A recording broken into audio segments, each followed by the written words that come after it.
Hello everybody, it's Chrissy with FurBabies and Friends. I am here with my big meathead Simba, and we are here to talk about clicker training.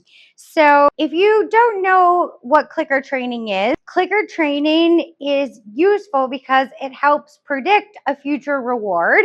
And I like to say you can click a lot faster than you can get a treat into your dog's mouth. So when you're training basic obedience, even if you said sit, even if you had a preloaded treat and you said sit, you can click a lot faster than you can get the treat in your mouth. With positive reinforcement-based training, it's imperative that the reward delivery happens at the moment they complete the behavior. So as an example, with sit, what you're looking for is for the dog to put their butt on the ground. So the treat has to come the moment they put the butt on the ground, but there's still a little bit of a delay, which is where a clicker can come in. What we have to help the dog understand is that the click means reinforcement is coming. They are not automatically going to know this. So the first and most important step of clicker training is we have to help the dog understand is that a click means that a treat is coming. So step number one, all you're going to do is you're just going to click and treat. Do this for like a minute, a couple times a day, for a day or two, just so that they start to build the association that the click means a treat is coming.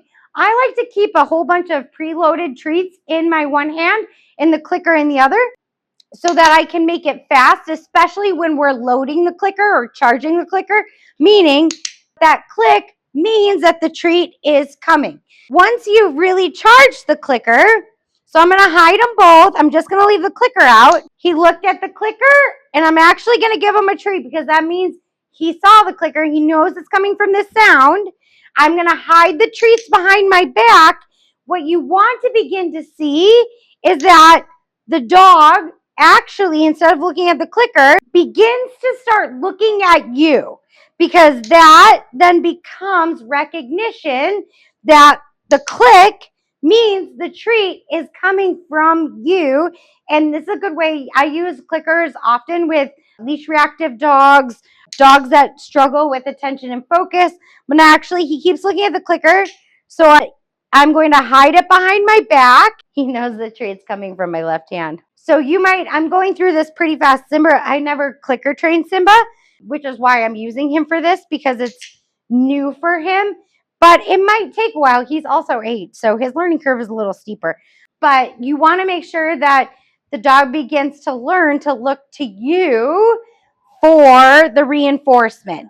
That's going to be important. That means that click sound means the reward is coming from you. So I'm going to get down a little bit more on his level and see if he will start making eye contact with me. Good boy. So if your dog is being evasive with eye contact, you can always work on getting a little closer to them or putting your face closer.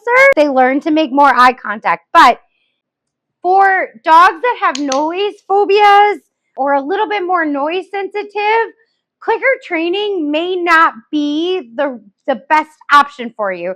I have found dogs that are more sensitive or more insecure tend to not like the clicker. They just don't like the sound of it. And that's totally okay. Really, it's just another tool in your toolbox, something to use in your arsenal. Some dogs really take to it. If you take the time up front to load or charge the clicker, this sound can carry on for a lifetime and can be useful in a variety of situations, because the goal is your dog will reacclimate and turn their attention and focus back to you, because the click means that a treat or a reward is coming, which is beneficial. So I guess before I end, I will go over, let's say you've loaded the clicker, you've charged the clicker, and now you want to start using it with your basic training. So the goal is I'm going to ask for a sit. He puts his butt down. I click. I'm going to ask for a down. He gets down. I click. I treat. I'm going to ask him back for a sit. Come on, big boy. As soon as he pushes himself back up, I treat. I'm going to ask him for a stand. He gets up. I treat. I'm going to ask him back for a sit. I click. I treat. So that's fundamentally how it could look. As you move on to like sequencing or building more duration with your dog and their obedience cues, you could still use the clicker in between each one. So you could still do sit, click, down, click, stand, click, twirl, click, and then reward, because it's still reinforcement if you loaded the clicker correctly. So I hope you have enjoyed this video. If you did, please feel free to like, subscribe, or comment. Would love to answer any questions you may have. And maybe try it out. These aren't too expensive. I always teach clicker training in my group classes as another alternative to positive reinforcement-based training. And if you ever want to join, feel free to look at the website at FurBabies and Friends AZ, and you can sign up and register for classes. Otherwise, I hope you enjoyed the video. Feel free to look at all of our other videos that we have, and happy training with your own dog. Thanks. Have a great day.